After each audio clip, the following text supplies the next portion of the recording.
नमस्ते। मैं प्राध्यापक शिरीष कुलकर्णी फिर से एक बार समाचार जरा हटके।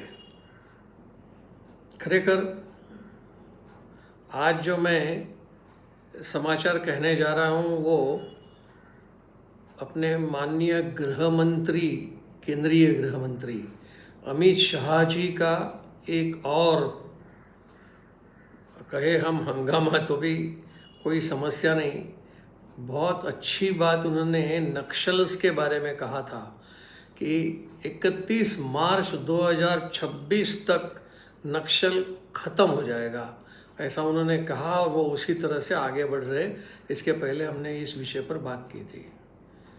अभी करीब 3 जिलों में ये नक्सल्स बचे हैं, बाकी सब ने या तो सरेंडर कर दिया है या तो फिर मारे गए हैं।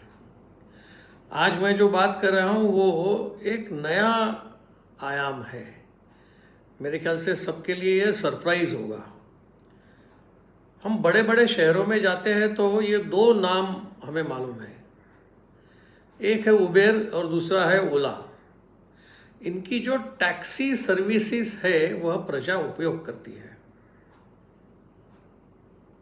किराया कितना लेते हैं, ड्राइवर को कितना देते हैं, इसके बारे में तो हम ज़्यादा चर्चा नहीं कर सकते, लेकिन अमित भाई ने, उनके पास मिनिस्ट्री है कोऑपरेटिव की, सहकारिता मंत्री वो है ही केंद्रीय में, गृह मंत्री के साथ साथ ये सहकारिता मंत्री भी है।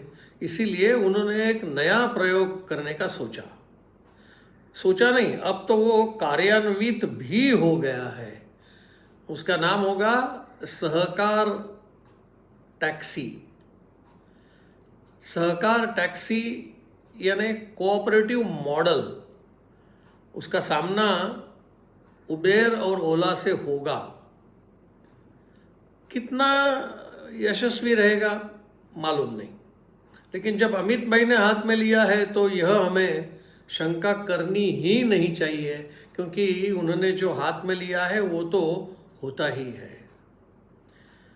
यह मल्टी कोऑपरेटिव सोसाइटीज एक्ट के अंतर्गत मल्टी कोऑपरेटिव सोसाइटी का रजिस्ट्रेशन होगा इस कानून के तहत। और रजिस्ट्रेशन होगा तो फिर उसके पास ऑथराइज कैपिटल भी तो चाहिए। तो ऑथराइज कैपिटल तय किया है 300 करोड़ का। ये 300 करोड़ आएगा कहाँ से? तो इसमें से जो 8 मेजर कोऑपरेटिव सोसाइटीज भारत में है नेशनल, जैसे NCCD, national cooperative development corporation, Anand milk union, national agricultural cooperative marketing federation, NABARD है, इफ्को है, ऐसे जो नेशनल लेवल के कोऑपरेटिव्स है, वैसे 8 लोगों को इसमें जुड़ना है। और यह 8 अपना जो कंट्रीब्यूशन है वो 10 करोड़ देंगे। तो 80 करोड़ हो गया, बाकी का देखते, शायद गवर्नमेंट कुछ हेल्प करे या कोऑपरेटिव डिपार्टमेंट जो है वो कुछ करे, लेकिन 300 करोड़ का ऑथोराइज कैपिटल होगा और इसका रजिस्ट्रेशन उसी तरह से किया जाएगा। अब देखिए कि ये कब शुरू होने वाला है, कहाँ शुरू होने वाला है, तो वो भी तय है। सबसे पहले ये दिल्ली, गुजरात, महाराष्ट्र में शुरू होगा। इसके लेकिन फुटप्रिंट धीरे धीरे पूरे देश में जा सकते हैं। लेकिन ये दिसंबर 2025 से शुरू हो जाएगा, यानी सहकार टैक्सी हमें दिसंबर 2025 तक मिल जाएगी। इसमें स्वाभाविक है, एक तो मोटर व्हीकल्स भी चाहिए, 2 wheeler, 3 wheeler, rickshaw, taxi, 4 wheeler, ये सारों को ये इसमें लाने वाले हैं। यानी आजकल जैसे उबेर में रिक्शा भी आ जाती है और रैपिडो जैसे जो चलाते हैं वैसे 2 व्हीलर भी है, टैक्सी, तो वो भी इसमें आ जाएगा। तो इस सबके साथ ये चलेगा। फिर ड्राइवर भी चाहिए, तो जो सोचा गया है उसमें 400 ड्राइवर्स को वो लेंगे शुरू में। तो यह जो 400 ड्राइवर्स है, यह शेयर होल्डर्स भी बनेंगे इस कोऑपरेटिव सोसाइटी की। तो इसमें उन्हें 5 शेयर खरीदने हैं और एक शेयर 100 रुपये का होगा, यानी वो शेयर होल्डर हो गए। देखिए, शेयर होल्डर होने का मतलब क्या है? जो कोऑपरेटिव सोसाइटी को मुनाफा मिलेगा उस मुनाफे में उनका भी प्रतिशत रहेगा, यानी वो मुनाफा उन्हें मिलेगा। इसमें इनका जो वेलफेयर है ड्राइवर का, उसमें ये जाएगा पैसा, इस प्रकार का सोचा गया है। शायद ये राइड शेयरिंग एप्लीकेशन सर्विस कर सकते हैं।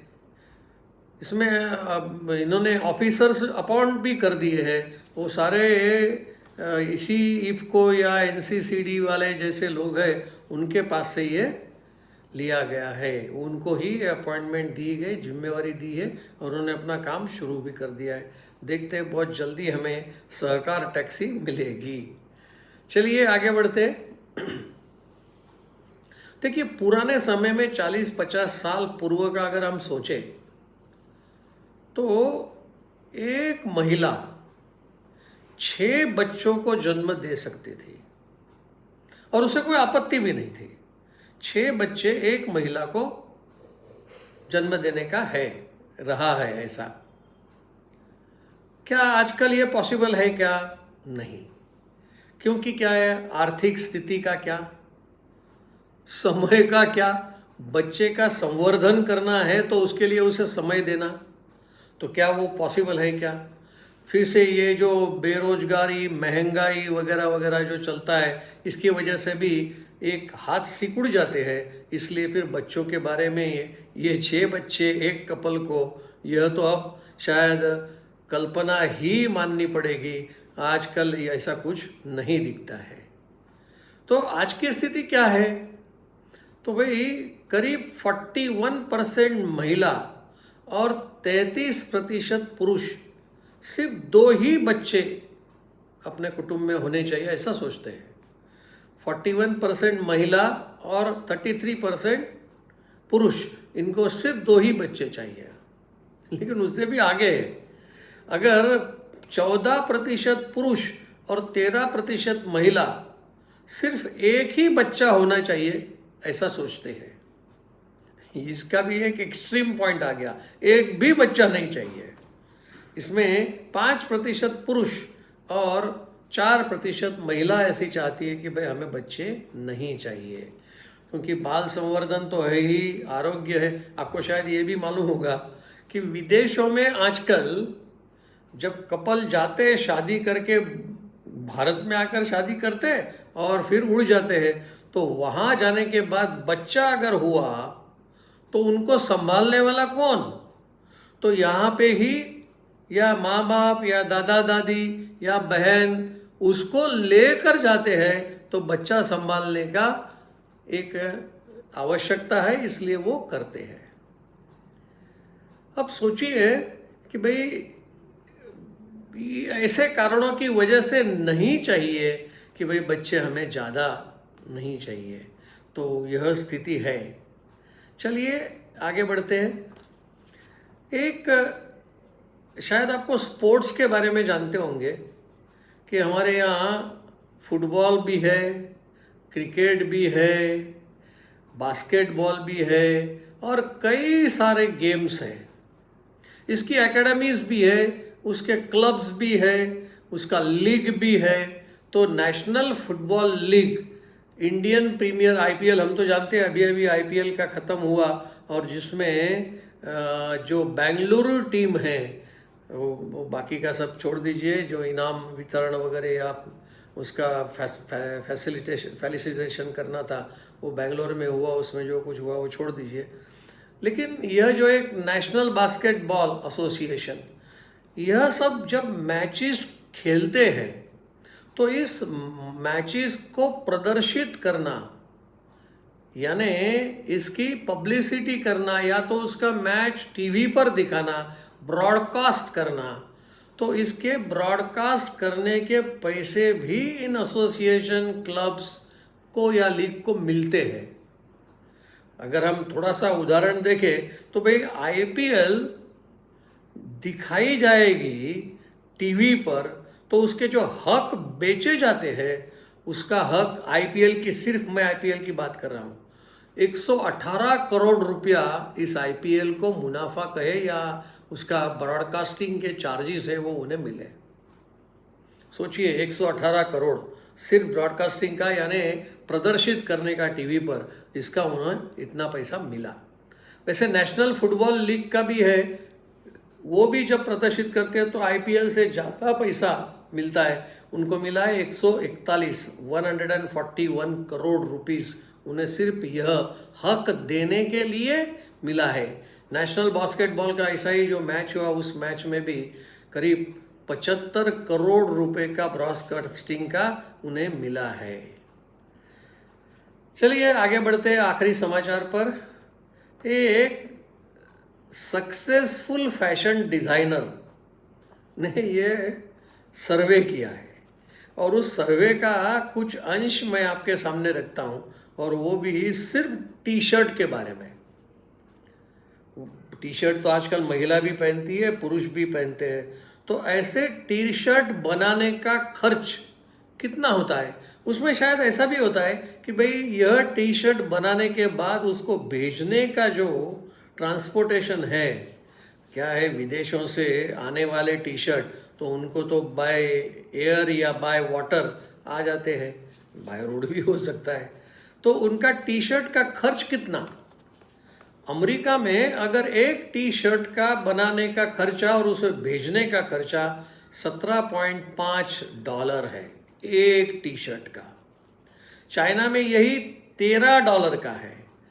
और सबसे सस्ता जो है वो बांग्लादेश का है, और इसमें सिर्फ $8 का ही टी शर्ट बनाने का खर्चा बांग्लादेश में होता है। हम जानते कि बांग्लादेश में यह सब तैयार कपड़े बहुत सस्ते मिलते हैं।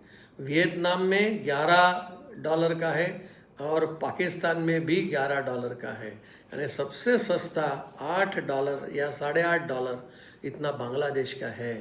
तो बांग्लादेश का आजकल तो पता नहीं कैसा चल रहा है बिजनेस, लेकिन ये थोड़ा सा पुराना, यानी 2 साल पूर्व का ये डेटा है।